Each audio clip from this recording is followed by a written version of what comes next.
So basically, when you think back to your days in school, you had, I'm sure teachers would ask you to write an essay, right? Yes.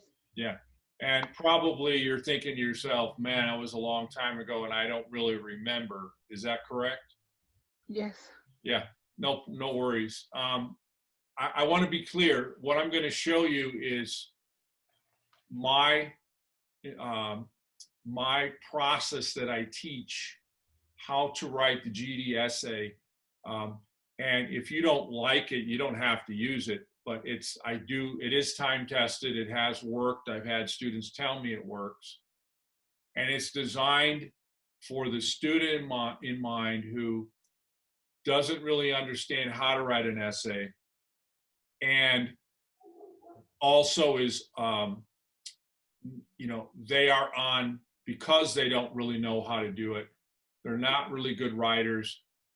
It's the easiest way I could teach procedural wise to write an essay and try to get some points on this part of the GED test. Now let's start with the essay is worth 6 raw points, or about 18 points on the exam.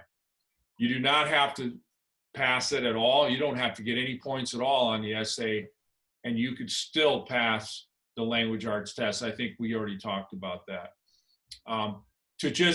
The way it's structured is you will take the first part of the test of the GED language arts test.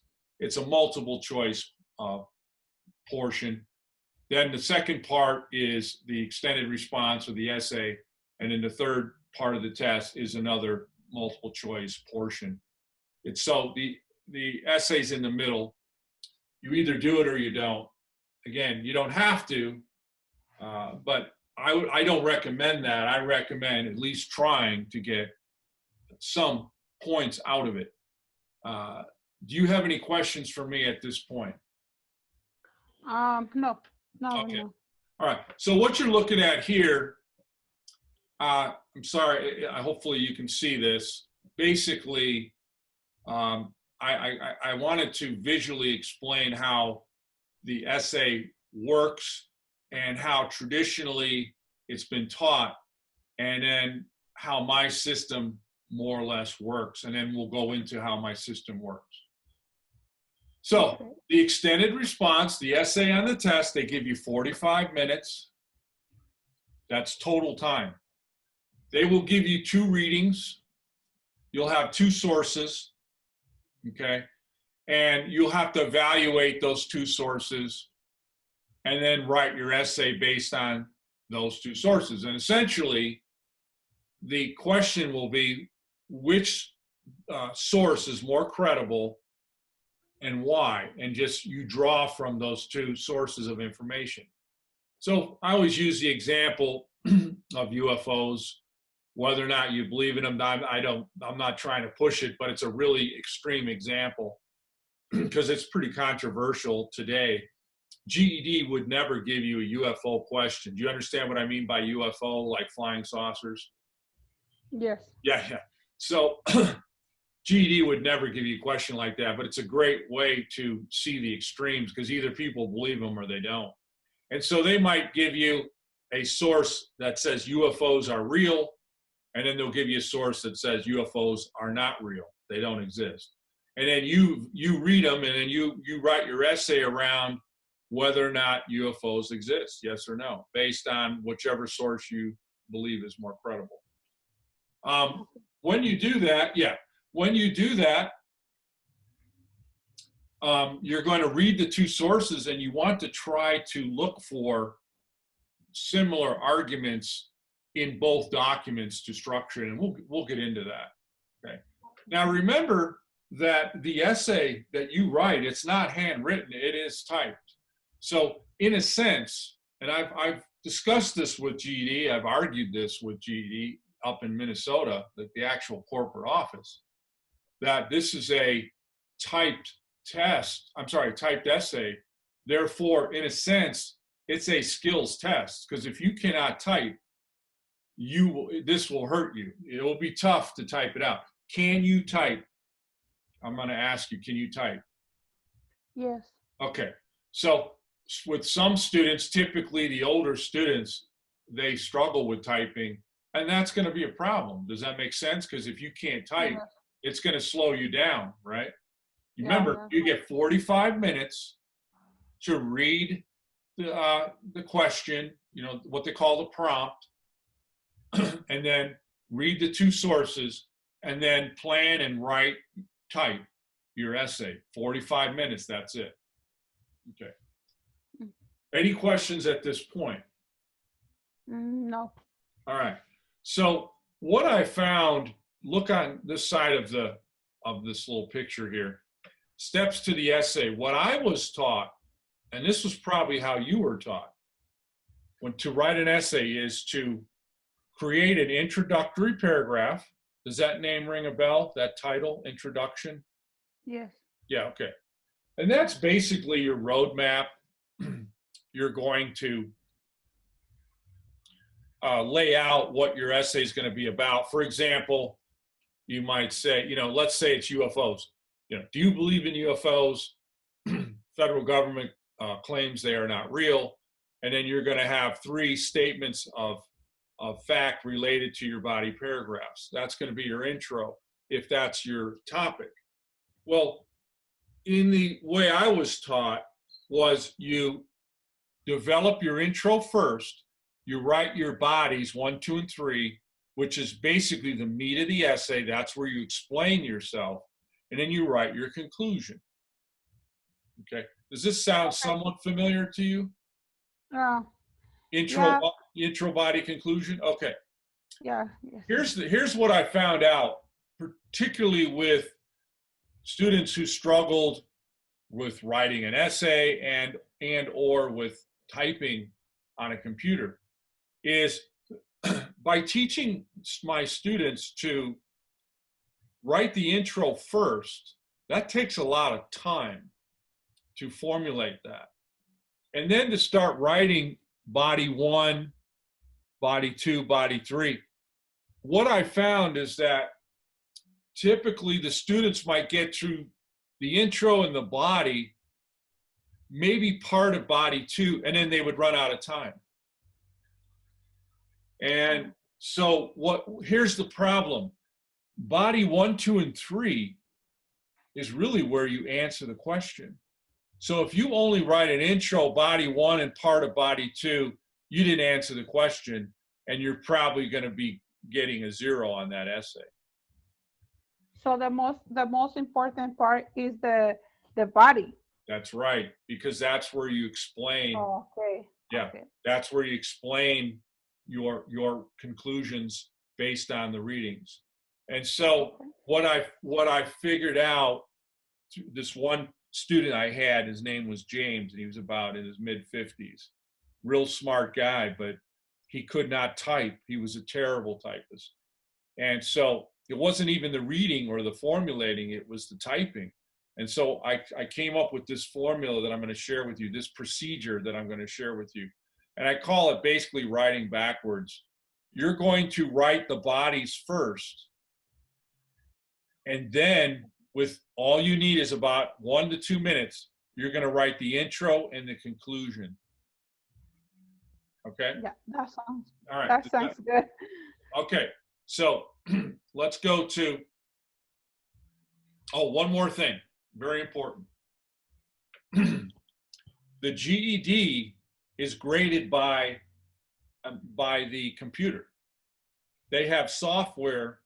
When you submit your test, when you go in and you take it and you submit it, they will grade it instantly, like within minutes, seconds, if not seconds.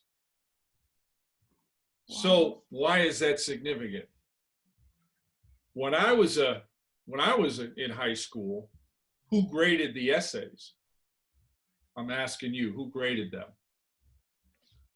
The teachers. The teacher did. So guess what?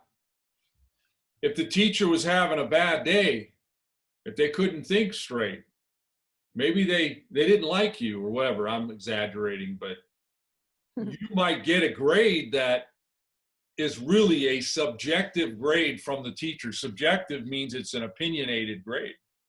It's not objective or without bias. With the machine, being that it's computer or machine graded, there's no bias. The machine doesn't know you. The computer doesn't know you. Yeah. And so I say to you, that's a benefit. That's a plus, because a teacher would be more likely to grade based on subjective things like, oh, this is not neat, the words aren't printed properly, or simply, I don't like this topic, and therefore they inherently mark your grade down. Does that make sense what I'm saying? Yes. And so the application process that GED uses, the machine graded, so to speak, process that they use, it doesn't care who you are, how you write. It's told what to grade. What is it going to grade? Are you on topic? Are you dealing with UFOs? Do you spell properly? Are there 5 paragraphs? You know, an intro, body 1, body 2, body 3, conclusion. Do you have enough, minimum amount of sentences, and so on and so forth? So let me jump down to page 19 here. And again, you have access to this syllabus. And so it's the syllabus that I shared with you today. But you basically have to have a minimum of 300 words and at least 4, but no more than 7 paragraphs, and 3, but no more than 7 sentences per paragraph. And so don't worry, because I've created a system where you don't even have to think about any of that. All you got to do is read the 2 sources and plug the information in, and I'm going to show you that in a second. Okay. So remember, our goal when you write an essay is an intro, body 1, body 2, body 3, and a conclusion. Does that make sense so far? Yes. Well, what I'm going to teach you is I'm going to teach you how to work backwards, write backwards, and write the bodies first, because that's where the bulk of the points are, and that's how you answer the question, and then very quickly write an intro and a conclusion. So let's say that you have 2 documents, theoretically, and document 1 is about a Chevy, okay, and document 2 is about a Ford. And you read the documents and you go, okay, it's saying the question is, which is a better vehicle, a Chevy or a Ford? And you read the 2 documents, and then you got to kind of figure out, well, how am I going to explain this in body 1, 2, and 3? Well, ask yourself, what are the similarities in the arguments? And so, for example, the first vein or the first idea you could discuss in body 1 might be, well, what kind of vehicles are we talking about? Well, one's a Chevy and one's a Ford. So body 1 could be about the type of vehicle. It's a Chevy or a Ford. Are you with me so far? Yes. I know we might get theoretical and you might get confused, but just try to hang in there. And if you have questions, just ask me. Okay. So then vein 2, or what other topic could you write about that's similar in both documents is, oh, well, the Chevy has an 8-track. Do you remember those, or are you too young for that? You ever heard of an 8-track player? No. Oh, okay. All right. Well, that kind of dates you as being young. I had an 8-track. But anyways, an 8-track player, it's like a cassette. You know what a cassette tape is, right? Yes. Yeah. So it's kind of like a big cassette tape. Look it up, Google it sometime. It's kind of funny looking. But anyways, body 2, you could say, all right, they talk about media or the type of media in the vehicle, and the Chevy has an 8-track and the Ford has a cassette. So body 2, you could talk about the type of media in those vehicles. And then body 3, you say, well, it talks about the interior of the car. So that could be the third vein or third topic. So body 3 could be about the interior of the vehicles. And Chevy has a vinyl interior and Ford has a leather interior. And that's how you could structure your bodies. So the whole point of this is to say to you, you need to just think about, how am I going to structure my body paragraphs? What am I going to talk about in each body? Find that similar vein, those 3 veins, and then plug them into each body. And that's the best way to do it. Do you have any questions at this point? No. Yeah, just bear with me because I'm going to walk you through. We're going to actually write an essay together. Okay. All right. So here's what you're going to do. I'm teaching you that even though the an essay has an intro, body 1, body 2, body 3, and a conclusion, I'm teaching you that the best way to write this GED extended response essay question is to use I call it a matrix or template, if you will. And you're going to simply memorize this template or this matrix. Memorize it in your head before you walk in to take the test. And when you get to the essay, the first thing you're going to do, you'll go to the essay and you have the blank page. You're going to type this out word for word, or as best as you can. It doesn't have to be word for word, but close to it. Okay. And then what you're going to do is, once you've typed this paragraph out, you're going to copy and paste it 2 other times, and there's your 3 body paragraphs. Does that make sense? You're gonna type when you get in to take the test for reasoning through language arts test. They give you part 1, you finish, and they go, okay, part 2 is the essay, go. You open it up. The first thing you're going to do is, to the best of your ability, type this paragraph out.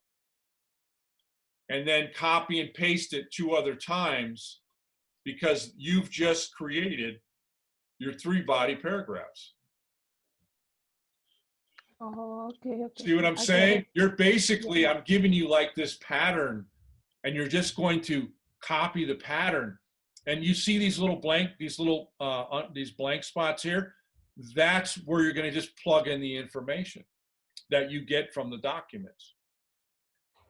Oh, okay? Yeah. So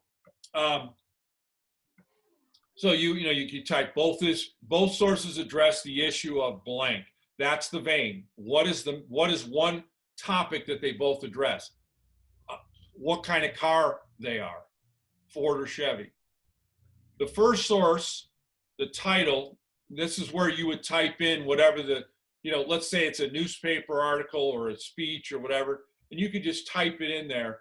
Takes the position that, for whatever it is, Ford is a better vehicle or whatever. This is significant because Ford sells a lot of vehicles nationwide. I'm just making this up, by the way. I just bear with me. The second source, let's say it's a diary entry. I don't know. You put in diary entry. Takes the position that Chevy is a better vehicle. This is significant because Chevy sells a lot of vehicles nationwide or something like that. Notice now, however, the first or second source, let's just say the first source is more credible to you. It's more valid. It's so you would erase this part here. You would just put in first, erase second source. The first source is the one that you feel is more credible or more believable. Or if it's the second, erase this. It's that simple. Okay. And notice it says, however, the first source, we'll say, is more valid because it relies more heavily on factual evidence and not opinion. Notice that this whole sentence here, all you're really doing is choosing, is it the first or second source? That's it. Does that make sense? Yes. So you have a nice sentence here, and you haven't lifted a finger other than to delete first or second. Does that make sense? Yes. And then, for example, so if you choose the first one, the one about Ford, then you're gonna you're going to erase second here. And so, for example, the first source states that Ford sell more vehicles than Chevys, or whatever information you get from the source. And if you look at this, all you're doing is you're plugging in a little bit of information here and there, okay? And you've got a nice little paragraph already. Yes. Now, I want to point out, it says up here, at least 300 words for the whole essay, 4 no more than 7 paragraphs, and 3 no more than 7 sentences. Notice here is, if you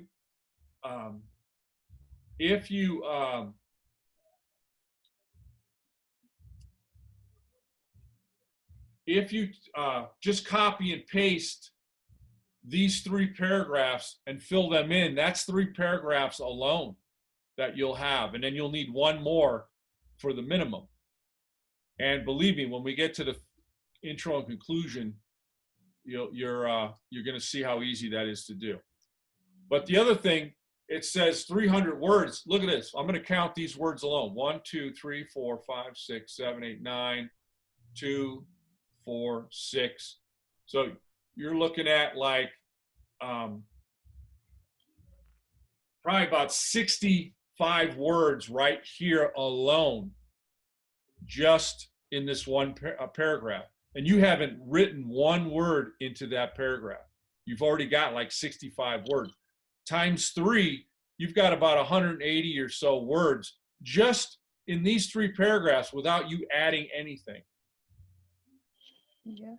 So what I've done for you is this matrix. If you can memorize this paragraph, all you got to do then is know how to use it. Just plug in the information and you're good to go. Okay? Okay. So do you have any questions at this point? Because I'd like to try to apply it now to some information, but do you have any questions at this point about what I've said so far?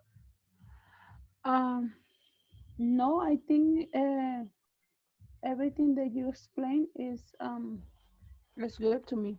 So again, before you take the test, make sure you've memorized this paragraph. When you go in to take the test, the essay portion, you will type this out and then copy and paste it twice. And then you'll have the basis of your 3 paragraphs ready to go. And then you just start plugging in the information. Okay. Let's move on. I'm going to come back to the intro and the conclusion. Let's do an actual practice essay now, you and I. So what I'm going to do is I need you, let me explain what you're going to do. I'm going to give you like 20 to 30 minutes to read and prepare, okay? And then together, you and I are going to write an essay using my matrix, okay? Okay. All right. So again, I use the UFO thing just because it's interesting and it's really extreme and it's easy for people to either pick one side or another. This is historical. Everything you read is historical. I didn't make any of this up. Whether or not you believe it, that's your choice. So what I have here is, it's basically source 1 is an actual, you're looking at it right here, newspaper article from 1947, July 8th, which describes the famous UFO crash in Roswell, New Mexico. Okay? Okay. Have you ever heard of that? The Roswell incident? No. Okay, all right. And then, so here is the picture of the newspaper. You know what a UFO is, right? I mean, Yes. yeah, okay. I'm not saying you have to believe in it. I don't care if you believe it or not. One thing I always tell people is that GED doesn't care what your opinion is. Remember this. Yes. They don't care what your opinion is. They want you to show them from the reading why you think one source is more credible or more believable than the other source. They don't care what you think. You know. Yes. So that being said, they're going to give you two sources that are pretty close, and you have to assume that they're both credible to a degree, but one of them is more credible. And I'm telling you, they're basically going to be equal in value, and you have to decide based on what you feel comfortable with, which source do you feel is more credible. So they're not going to, in other words, what I'm telling you is they're not going to give you an obvious source where one is correct and one is false. Does that make sense? Yes. They're going to give you two sources that are really comparable. And you go, wow, they both have strong arguments. You have to rationalize and logically think, why is this source better than this source? Why is this source more credible than this source? Okay, so here's the first source. I've typed out the actual, what the article says. It's right here, and you're going to go ahead and read it. And then here's the second source, which is Project Blue Book. This is real. I didn't make this up. You can look this, you could check, you could look all this up online. Project Blue Book was a federal government study that looked at thousands of UFOs, okay? And let me go back to source one. This is a newspaper article, and I want you to read both sources and then prepare yourself to write the essay. You don't have to write it. We're going to do it together. But I want you to read both sources as best you can, and then think about, how would I answer this question using Hoffmann's matrix here, these body paragraphs. Okay, so this first source basically tells a story. You could read the headline here of how some witnesses saw a UFO, quote unquote, a flying saucer, quote unquote, fly through the sky in Roswell, New Mexico and crash. And how the government, the military, announced they had captured, you can see the headline here, a flying saucer on this ranch. And so this article basically says UFOs are real.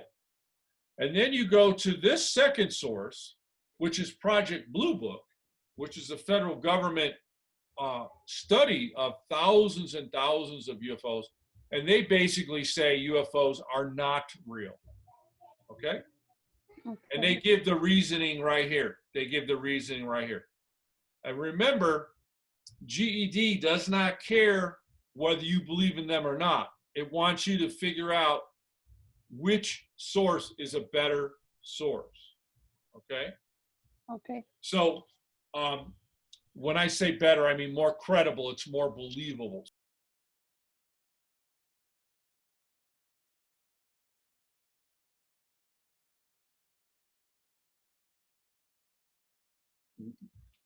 What did you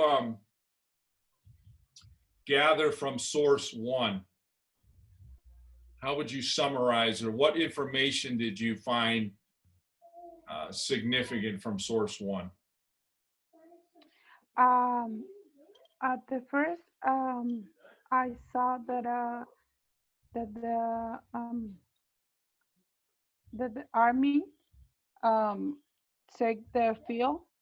Okay. So I think they closed the field and everything. Yeah. Yep. I don't Okay. All right. And what about from source two? Anything that stood out from source two that you know, that you felt was significant?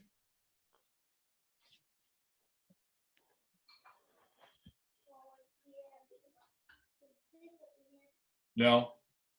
That they say when they say they record that they found the disc. Okay. All right. Well, let's do this. What you would do right now, let's say you're in a testing situation. So as soon as they say, okay, start your essay, go. You got 45 minutes. The first thing you're going to do is, can you see my desktop still? Yes. Okay. First thing you're going to do is you're going to type out this paragraph and you're going to paste it 2 other times. So you're going to end up with 3 paragraphs, basically body paragraph 1, 2, and 3. They're exactly the same wording, and you're just going to fill in the information. So let's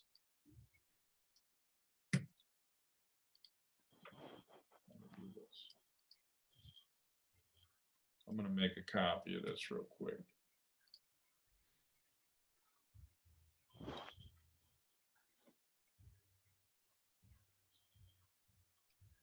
Let me ask you this. Which source do you think is more credible, source 1 or source 2?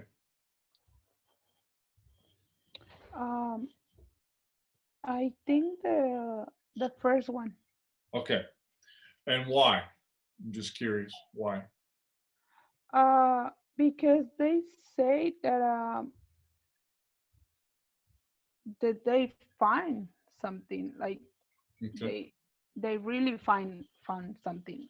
Okay. So let's start with, again, you type this out, you copy and paste it twice. Both sources address the issue of what? Let's get 3 topics or issues that are discussed. What is one topic that you could say both sources address? Well, you mentioned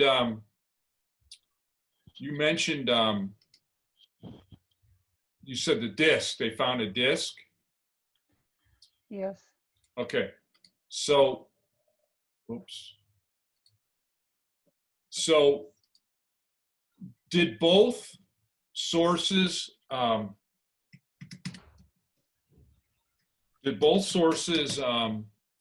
mention like what we would call physical evidence, finding a disc or some kind of light in the sky or whatever? Did both sources address the issue of physical evidence? Did you notice that? The first one says that they found something. Yeah, it definitely, the first one definitely does. What about the second one? I mean, let's look at it real quick. It says, yeah, go ahead. I'm sorry. The second one says that they don't find anything. Well, you're right, but they do examine the stuff, right? Yes. So, yeah. Yes, So the first thing is you could say, well, both of them deal with, can you see my highlight here? Yes. Yeah, both sources address the issue of physical evidence. The newspaper finds the disc, they say, and then the second source, Project Blue Book, says, well, we examined all these quote unquote, discs or whatever they were, anomalies, and we don't believe that they were UFOs. But that's not the point. The point is both sources address the issue of physical evidence. So that would be one. That's body paragraph 1. What's the second one? You mentioned, or maybe you alluded to it. The first source, what other than the disc, are there eyewitnesses? Yes, they said the 2 people only. Yeah, so eyewitness testimony. And so bear in mind that that when you type the essay out, there will be no spell check. So the essay, when they're grading it for content, they're grading it for grammar, spelling. Do you have the 5 paragraph, or are you structured in paragraphs and so on like that? So they will look for stuff like that. But I just wanted you to know that when you type out, like, if I misspell a word, it'll tell me, hey, it's spelled wrong. They won't do that on the GED. They won't have spell check. But that makes sense. They're seeing if you understand how to write properly. So getting back to body paragraph 2, both sources address the issue of eyewitness testimony, because this first source talks about the eyewitnesses who saw, the husband and wife who saw the craft fly through the sky, right? Yes. Yeah, and then the second source, Project Blue Book, they interviewed thousands of eyewitnesses. So they Yes. both see that's a similar vein. They both address that issue. So when you're reading the two sources, you want to come up with three basic topics that you could talk about that both sources address. And so we said the first topic was, or what I call the first vein, is the physical evidence. Second is eyewitness testimony. Okay. And what's the third one? You had mentioned that the military said that they found this craft, right? Yes. And so basically, the military is the government. And if you look at the Project Blue Book, that's actually set up by the Air Force, which is the government. And so you see how both sources address the issue of government involvement. Yes. Whatever that is, I'm not implying it's good or bad. I'm just saying it's government involvement. So now we've got our paragraphs mapped out in terms of what we're going to talk about. So now let's go to body paragraph 1 and let's fill this out. Both sources address the issue of physical evidence. The first source, which is the newspaper article. And I would suggest to you, keep it simple. So I would just write like article. Do you understand? Because everything that you do takes time. Keep it simple. Okay. Remember, you got 45 minutes to read the prompt, figure out, look at the two sources, read the two sources, figure out what you're going to write, and then type out your response. So try to be as efficient as you can. But what does the first source takes the position that, now we're talking about physical evidence. You had mentioned what was found in that farmer's field. The disc. Yeah, a disc. A disc was found in a farmer's field. Okay. Why is that significant? Think of the overall picture. We're talking about, do UFOs exist? Why is that significant?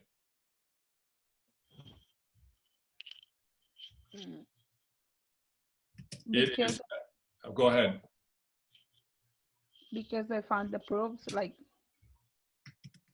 Yeah, it is evidence or proof. That's a good word. It is proof that something foreign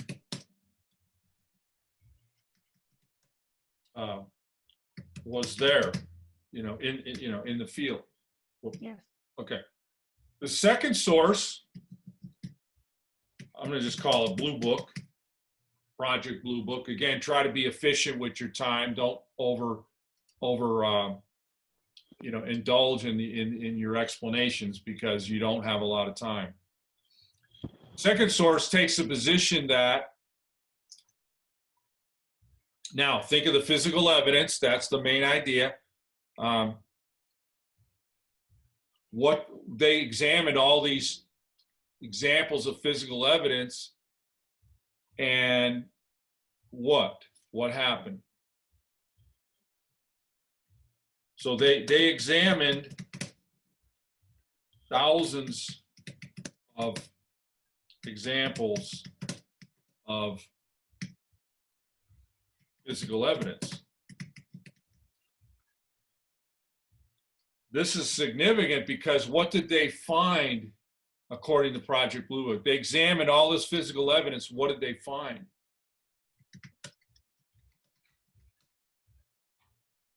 That this evidence was what? Was it UFO related or not, according to Project Blue Book? Yes. Was it UFO related or not? There wasn't. Yeah, it wasn't, right. So this is significant. You see how I've written this? This is significant because they found that this evidence was not UFO material. You see how source 1 is way opposite than source 2? UFOs exist versus they don't exist. Now, I'm going to ask you this. You said the first source was more credible. That's what you said, right? Yes. Okay. So now I just erased or second, and so, however, the first source is more valid because it relies more heavily on evidence, on factual evidence, and not opinion. All I had to do was fix this word here, and I'm good. You've got a nice little sentence there. That's the whole beauty of this matrix or this template, because if you know how to use it, you don't have to put much into it, and you get a nice fluffy paragraph out of it. Does that make sense, what I'm saying? Yeah. Okay, so the first source, why do you think the first source is more credible? What from the source makes you think it's more credible with respect to physical evidence? For the evidence that they found. So why is that? Why is that proof that the first source is more valid than the second source?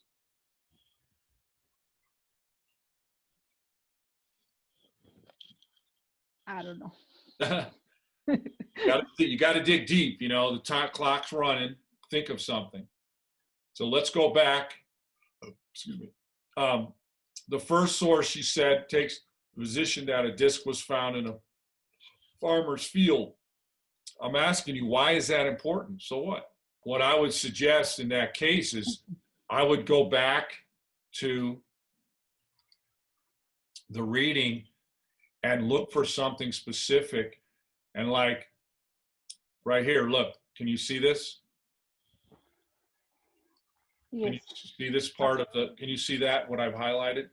Yes. Okay. According to information released by the department, that would be the Army, over the authority of Major J.A. Marcel, intelligence officer, the disc was recovered on a ranch in the Roswell vicinity after an unidentified rancher had notified Sheriff George Wilcox here that he had found the instrument, meaning the UFO craft, on his premises. Then it says Major Marcel, who works for the Army, and a detail from his department went to the ranch and recovered the disc, it was stated. Oh, yes. So if you get stuck, just go back to the original, information. But so the first source states that this disc was real and found by Major Marcel of the U.S. Army. Okay. So that's it. You're done. Go to the second body paragraph. Both sources address the issue of eyewitness testimony. The first source,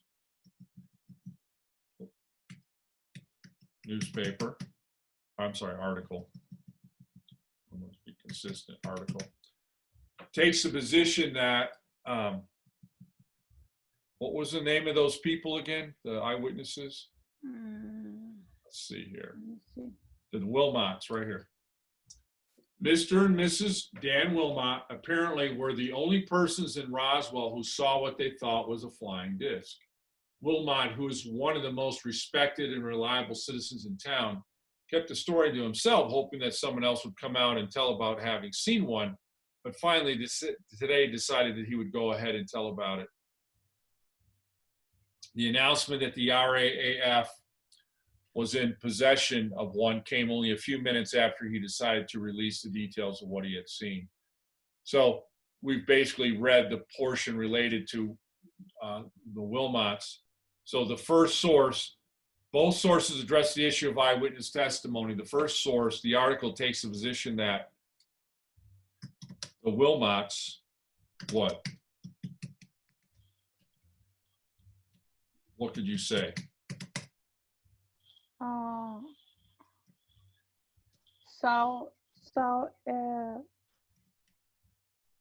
They saw a flying disc.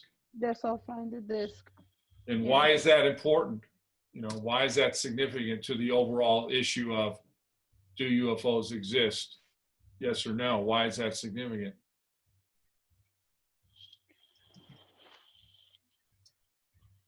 Because nobody else saw that. Just Okay. And you could think about it. What are they respectable people? yes. Yeah, it says it in the article, right? They're reliable and respectable. I forget the exact wording. That's significant. It says here, most respected and reliable citizens in town. Now, I will say this, the GED people prefer that you do not quote much or if at all. They prefer you put it in your own words. But I just want to point out, if you were to quote a small portion, they saw this disc and they are considered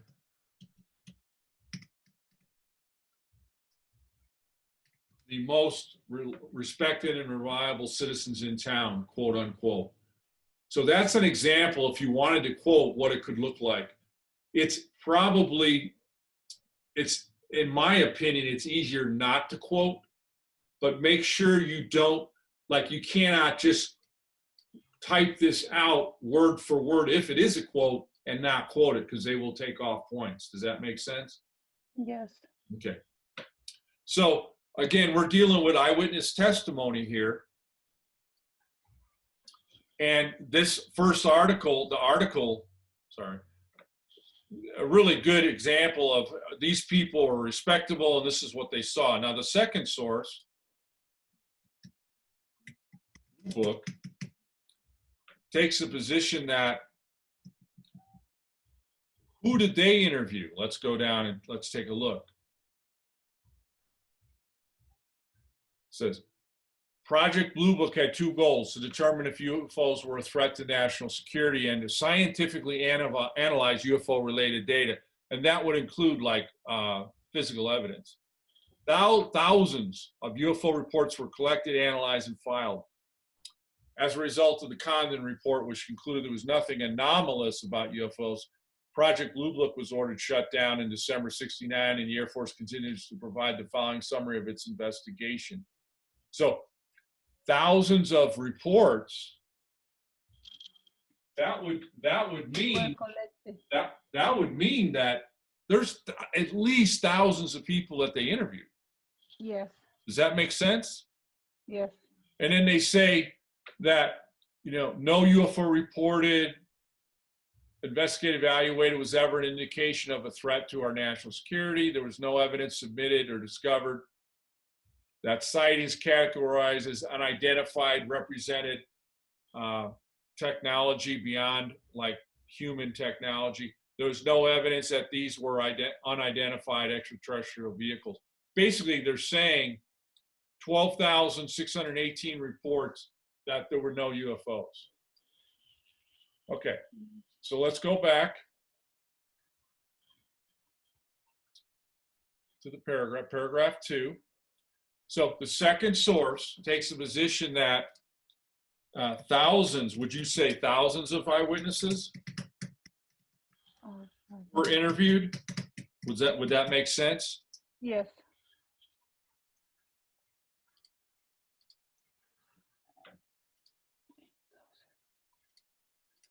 Okay. So the second source takes the position that thousands of eyewitnesses were interviewed. This is significant because according to Project Blue Book, were these people wrong? You tell me. No. Well, according to Project Blue Book, they say that these were not UFOs. Therefore, you can infer that these eyewitnesses, according to Project Blue Book, were wrong. Does that make sense? Yes. Because in other words, I saw, quote unquote, I see a UFO. Project Blue Book comes out, they interview me, I show them whatever evidence I have, and then they conclude Hoffman's wrong. He's wrong. So this is significant because these eyewitnesses were proven to be wrong. Now, I'm not saying that Project Blue Book is right or wrong, or that the first source is right or wrong. That's not why we're here. I'm here to just as an exercise with you to show you how to write an essay. But does this make sense so far, what we've said? Yes. What we've discussed. Okay, so you went with the first source is more reliable, more valid. The first source is more valid because it relies more heavily on factual evidence and not opinion. For example, the first source, now you tell me, in spite of what Project Blue Book says, why is the first source more credible to you regarding eyewitness testimony? Because the evidence, Be specific. the disc, Okay. or What about the disc? Again, we're on body paragraph 2, eyewitness testimony. You believe the first source is more credible. You mentioned the Wilmots. They saw the disc. You know, the second source says those witnesses were wrong, and they would argue the Wilmots were wrong.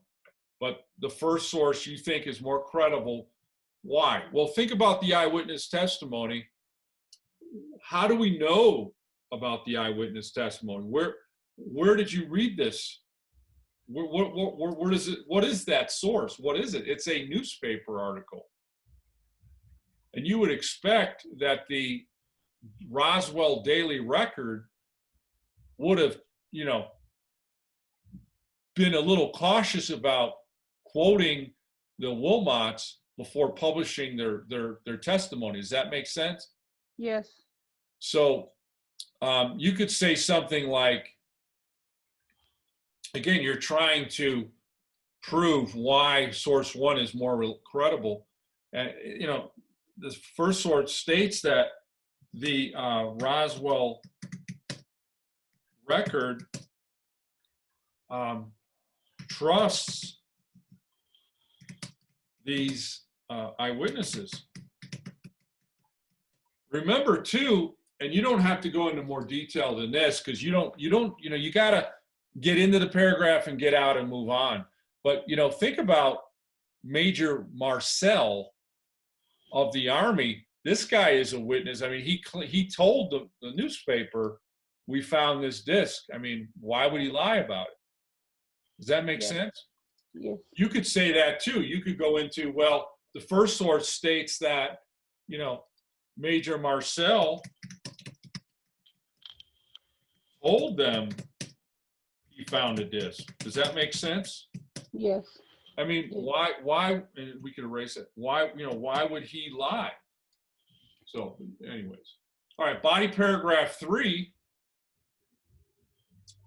both sources address the issue of government involvement. How? Marcel works for the Army. Project Blue Book is a U.S. Air Force research of UFOs, study of UFOs. So the first source, which is the article, takes the position that Major Marcel worked for the U.S. Army or U.S. government. Does that make sense? yes, I mean, you know, this is significant because you tell me, why is this significant? The government, which Marcel works for, told this newspaper we found this disc. Why is that significant? If the government says it's true, it probably is true. It's Does true. that make sense? Yes. Now, the second source, which is Project Blue Book, that the Air Force, the U.S. Air Force, studied the UFO phenomenon. Why is that significant? Because the U.S. Air Force interviewed how many people? What was it again? Thousands. Thousands of people, 12,618 UFO reports. Okay. Interviewed thousands of people. Thousands of people. And filed 12,000. I'm just throwing this in there so you can see it. Here's a quote: 12,608 UFO report. Now, the first source is more valid, you claim, because it relies more heavily on factual evidence than opinion. For example, here we go. Think about government involvement. Why do you believe the first source over the second source? Why? With the issue of government involvement, Jesse Marcel goes to the ranch versus Project Blue Book. They send these agents out to interview people about UFOs. Why would you say the first source is more credible? Because the U.S. Army say that. So the U.S. Army's official position was what? That this UFO was what? UFO disc was what? Discovery or found it? Yeah, it was real. It was real. Yeah. Okay. So here's the thing. Remember, when they give you the sources, you could assume both sources are basically equal in value. You have to figure out which one is more credible based on your, how you view the source. What do you think makes logical sense as to which one is a better source, more credible, more believable? In other words, they're not going to give you, and I said this earlier, they're not going to give you a source that is clearly not believable and one that is clearly believable. They'll make it really competitive.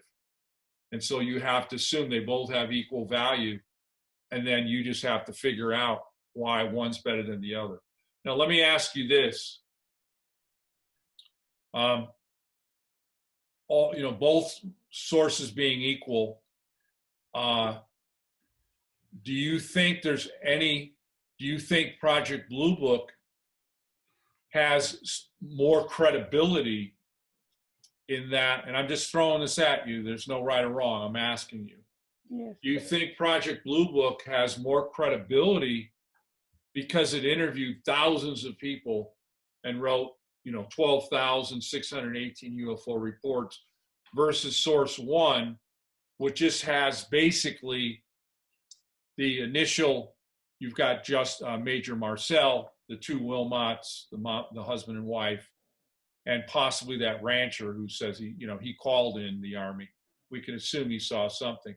You have just a handful of witnesses, and then Project Blue Book has 12,618 reports with thousands of witnesses. Do you think it's possible that maybe Project Blue Book, by that alone, is more credible than the first source? What do you think?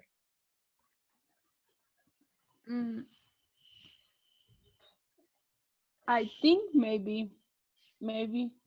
Yeah. They have they interview more people. So if somebody, if you see to the other way. Like if somebody saw something and like 3 or 4 5 houses, somebody has to see something at the same time, you know. Yeah. But Yeah. So what you're saying is that the Wilmots saw it, and they're believable people, but no one really could corroborate, is the word, corroborate or support what they saw because they were the only ones that saw it. Is that what you're trying to say? yes. Yeah, okay. So anyways, just bear that in mind, and when you're looking at sources, look for stuff like that. Data, data doesn't necessarily lie. So when you see stuff like that, to me, the data would be significant, and that would play a key role in determining the credibility of a source. Do you understand what I mean by the data? The 12,000 reports, Yes. thousands of reports were collected, versus, the Wilmots are 2 people. You could weigh that. See, that's something you could weigh. It's clear that the Project Blue Book had more, definitely more witnesses. Now we could get into the concept of, well, I think the government lied about it. That doesn't matter. GED doesn't care. They don't care what you think. If they give you an essay about plastic bags and whether or not they should be outlawed or not, and you say, well, that's ridiculous, I like plastic bags, that doesn't matter. GED doesn't care what your opinion is on plastic bags. They want you to look at both sources and determine which source is more credible. Are plastic bags good or bad? Are UFOs real or not? They don't care about your opinion. They want the facts that you get from the readings. Does that make sense? Yes. Okay. So once you've gotten through the 3 body paragraphs, you've answered the question. Now, the next thing is let's say you've got a minute left of time, and you got to write the intro and the conclusion, right? You Yes. with me? Here's what you can do. Here's another. I would memorize this, and it's pretty simple. You're going to ask yourself, I'm going to paste it at the top. You're going to ask yourself, what is the hook of the essay? What's the overlying question? And then what conclusion did you reach? What is the main idea of the essay? And then you're just going to copy and paste the first sentence of every paragraph in the body. Those support what you're going to talk about. And they're what I call thesis support statements. And that's it. That's your intro. So I'm going to copy this right now. So I'm going to go to top of body paragraph 1. Now, note that I'm going to erase this. I don't need that. Okay. I don't need that. I'm going to erase this. Okay. And it's because I only left that in there to remind me during this exercise, and this is body 1, this is body 2, body 3. So you would type out the paragraph, copy and paste it twice, and you would just keep track. This is body 1, this is body 2, and so on. But let me paste my intro here. So I'm going to ask you, what's the overall question that we're answering here? Do UFOs what?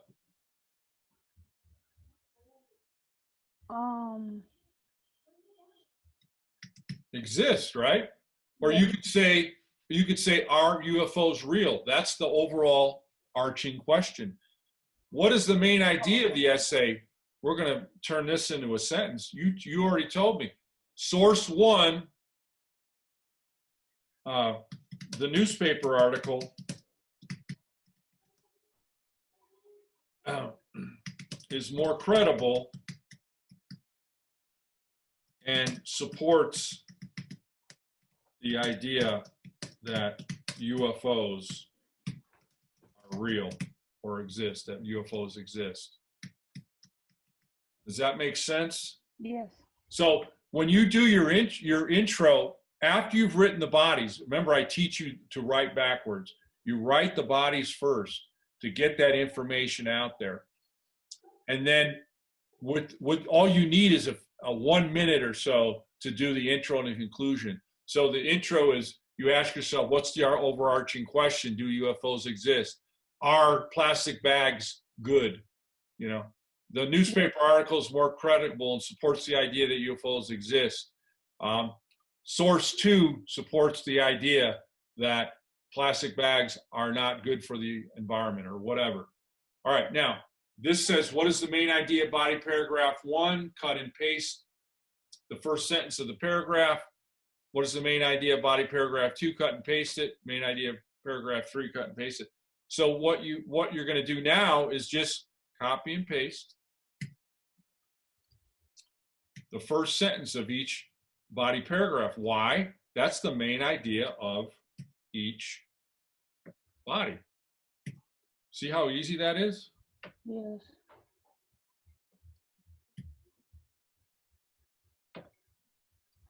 And you've just written, in a matter of a few seconds, your intro paragraph. How do you do your conclusion? Take your intro, copy it,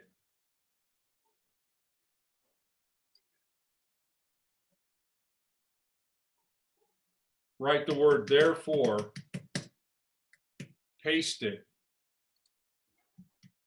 and you're done.